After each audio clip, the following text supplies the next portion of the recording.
ಸೂರ್ಯಕಾಂತಿ ಸೂರ್ಯಕಾಂತಿ.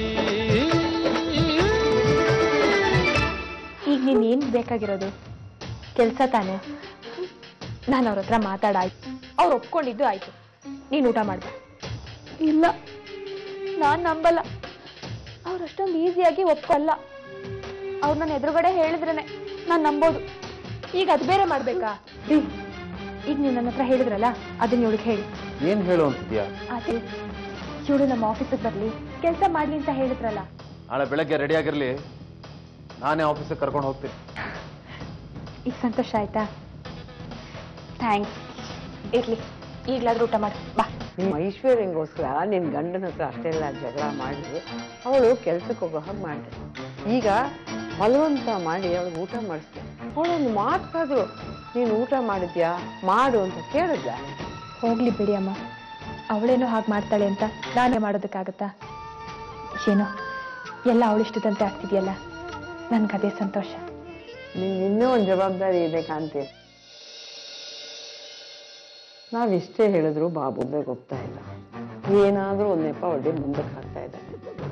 ಅಲ್ಲ, ಮದ್ವೆ ವಯಸ್ಸು ಮೀರ್ತಾ ಬಂದು ಈಗ ಓಡಾಡ್ಕೊಂಡು ಮದುವೆ ಬಗ್ಗೆ ಆಸೆ ತೋರಿಸ್ತಾ ಇರೋದು ಯಾವ ತಂದೆ ತಾಯಿ ತಾನೇ ಬೇಜಾರಾಗೋದಿಲ್ಲ. ಅವ್ರ ಅಪ್ಪ ಅಮ್ಮ ನನಗೆ ಫೋನ್ ಮಾಡಿ ಅವ್ರ ನೋವನ್ನ ಹಂಚ್ಕೋತಾ ಇರ್ತಾರೆ. ನಾನು ಅವ್ರಿಗೆ ಹೇಗೆ ಸಮಾಧಾನ ಹೇಳು? ಅಮ್ಮ, ನಾವು ಸುಮ್ಮನೆ ಮದ್ವೆ ಆಗು ಅಂತ ಹೇಳಿದ್ರೆ ತಾನೆ ಬಾಬು ಏನಾದ್ರೂ ಒಂದ್ ಕಾರಣ ಕೊಟ್ಟು ಮದ್ವೆ ಮುಂದಕ್ಕೆ ಹಾಕ್ತಿರೋದು. ನಾವ್ ಹಾಗೆ ಮಾಡೋದೇ ಬೇಡ ಅಂದ್ರೆ? ಅಮ್ಮ, ನೇರ ಶಾಸ್ತ್ರಿಗಳನ್ನ ಕರೆಸಿ ನಾವೇ ಒಂದ್ ಒಳ್ಳೆ ಹುಡುಗಿನ ಹುಡುಕ್ಬಿಡೋಣ. ಆಮೇಲೆ ಒಂದ್ ಒಳ್ಳೆ ದಿನ ನೋಡಿ ಹೆಣ್ಣು ನೋಡೋ ಶಾಸ್ತ್ರನ ಮುಗಿಸಿದ್ರಾಯ್ತು. ಬಾಪು ಒಪ್ತೀನಿಂತೀಯಾ? ಖಂಡ ಒಪ್ಕೋತಾರಮ್ಮ. ಒಂದು ಮಾತು ಸರಿಯಾಗಿ ಅರ್ಥ ಮಾಡ್ಕೊ. ನಿನ್ನ ಮನೆಗೆ ಸೇರಿಸ್ಕೊಂಡಿದ್ದಕ್ಕೆ ಕಾರಣ ನಮ್ಮಮ್ಮ ಮತ್ತೆ ಕಾಂತಿ. ಈಗ ನಿನ್ನ ಆಫೀಸಿಗೆ ಕರ್ಕೊಂಡು ಹೋಗ್ತಾ ಇದ್ದೀನಿ ಅಂದ್ರೆ ಅದಕ್ಕೂ ಕಾರಣ ಕಾಂತಿನೇ. ಎಲ್ಲದಕ್ಕೂ ಕಾಂತಿನೇ ಕಾರಣ. ಅವಳು ಹೇಳಿದ್ದು ಅಂತ ಕರ್ಕೊಂಡು ಹೋಗ್ತಾ ಇದ್ದೀನಿ ಹೊರತು ನಿನಗೋಸ್ಕರ ಆಗ್ಲಿ ನಿನಗೆ ಕೆಲಸ ಕೊಡೋಣ ಅಂತಾಗ್ಲಿ ಅಲ್ಲ. ನಂಗೆ ಗೊತ್ತು ರೀ, ಇವೆಲ್ಲ ಆಗಿದ್ದು ಕಾಂತಿ ಅಕ್ಕನಿಂದಾನೆ ಅಂತ. ಅವಳು ಹೇಳಿರ್ಲಿಲ್ಲ ಅಂದಿದ್ರೆ ನಾನು ಇವತ್ತು ಆಫೀಸಿಗೆ ಬರಕ್ಕಾಗ್ತಿತ್ತಾ? ಅದನ್ನ ತಿಳ್ಕೊ. ತೆಪ್ಪಗೆ ಆಫೀಸ್ನಲ್ಲಿ ಕೆಲಸ ಮಾಡ್ಕೊಂಡಿದ್ರೆ ಸರಿ, ಅದು ಬಿಟ್ಟು ಬೇರೆ ಏನಾದ್ರೂ ಪಿತ್ತೂರಿ ಮಾಡೋದಕ್ಕೆ ಹೋದ್ಯೋ ನನ್ನ ಕೆಟ್ಟವನ್ ಬೇರೆ ಯಾರು ಇರಲ್ಲ. ಸ್ನೇಹಿತರೆ, ಇವಳು ಐಶ್ವರ್ಯ ಮಂಜುನಾಥ್. ಇನ್ ಮುಂದೆ ನಮ್ಮ ಆಫೀಸಲ್ಲೇ ಇರ್ತಾರೆ. ನನ್ನ ನಂತರದ ಅಧಿಕಾರ ಇವಳದ್ದೇ ಆಗಿರುತ್ತೆ. ನೀವೆಲ್ಲರೂ ಇವಳಿಗೆ ಕೋಆಪರೇಟ್ ಮಾಡ್ಬೇಕು. ಎಷ್ಟೇ. ನನಗೆ ತುಂಬಾ ಸಂತೋಷ ಆಗ್ತಿದೆ ರೀ. ನೀವು ಕಾರಲ್ಲಿ ಆ ಥರ ಹೇಳಿದೆಲ್ಲ ಸುಳ್ಳಲ್ವಾ? ನನ್ನ ರೇಗ್ಸೋದಕ್ಕಂತಾನೆ ನೀವು ಆ ಥರ ಎಲ್ಲ ಮಾತಾಡಿದ್ದು. ಅಲ್ಲಿ ನೋಡಿದ್ರೆ ಹಾಗೆ ಹೇಳಿದ್ರಿ, ಇಲ್ಲಿ ನೋಡಿದ್ರೆ ನಮ್ಗೆಲ್ಲ ಆಫೀಸ್ ಜವಾಬ್ದಾರಿನ ವಹಿಸ್ತಾ ಇದ್ದೀರಾ.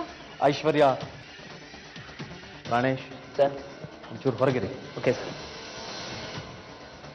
ನೋಡ ಐಶ್ವರ್ಯ, ಸುಮ್ಮನೆ ಏನೇನೋ ಅನ್ಕೊಂಡು ಖುಷಿ ಪಡಬೇಡ. ಮನುಷ್ಯನ ಎರಡು ರೀತಿಲಿ ತಿದ್ಬೋದು. ಒಂದು ಅವನಿಗೆ ಶಿಕ್ಷೆ ಕೊಟ್ಟು ತಿದ್ದೋದು, ಇನ್ನೊಂದು ಅವನ ಕೀಳ್ ವ್ಯಕ್ತಿತ್ವಕ್ಕೂ ಗೌರವ ಕೊಟ್ಟು ಅವನಾಗೆ ಬದಲಾಗೋ ಹಾಗೆ ಮಾಡೋದು. ನಾನು ಅನುಸರಿಸ್ತಾ ಇರೋದು ಎರಡನೇ ವಿಧಾನ. ಅರ್ಥ ಆಯ್ತಲ್ಲ ಹೇಳ್ತಾ ಇರೋದು? 1 ಕೋಟಿ ಹಣದ ವಿಚಾರದಲ್ಲಿ ಇವಳು ಮೇಲ್ ಮಾಡಿದ್ನಲ್ಲ, ಆ ವ್ಯಕ್ತಿನ ಇವಳು ನೋಡಿದ್ಲಂತೆ. ಅವನು ಸ್ವಲ್ಪದ್ರಲ್ಲಿ ತಪ್ಪಿಸ್ಕೊಂಡಂತೆ. ಅದನ್ನ ಹೇಳೋಣ ಅಂತಾನೆ ಬಂದಿದ್ದಾಳೆ.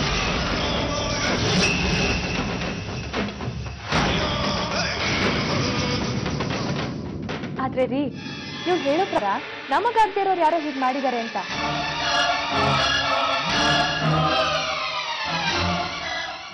ಹೌದು ಕಾಂತಿ, ಈ ಹುಡುಗಿ ಹೇಳ್ತಾ ಇರೋದು ಸರಿ. ಅಕಸ್ಮಾತ್ ಇವಳು ಒಂದು ಕೀ ಕೊಟ್ಟಿಲ್ಲ ಅಂತ ಹೇಳಿದ್ದಿದ್ರೆ ನಷ್ಟ ಆಗೋದು ನಮ್ಗೆ ತಾನೆ.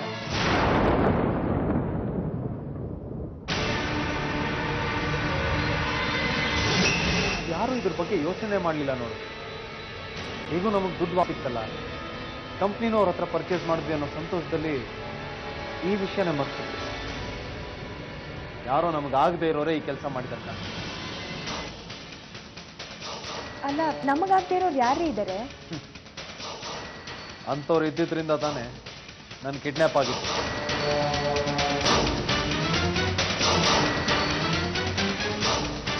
ಸೂರ್ಯಕಾಂತಿ